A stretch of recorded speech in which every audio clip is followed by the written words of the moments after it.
Hyundai Starex. Жылы 2009, 2.5 турбо дизель. Грузопассажирский.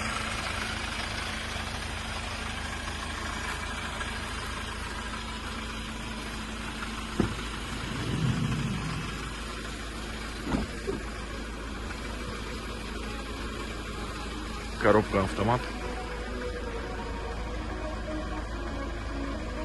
Машина өтө жакшы абалда, 2019 жылы Кореядан келген. Кыла турган иштери жок. Машина өтө жакшы абалда.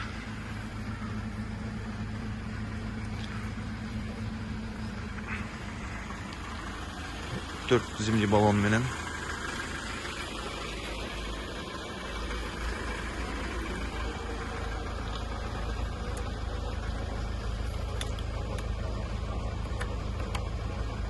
Бек 433.500. Капот açık mı?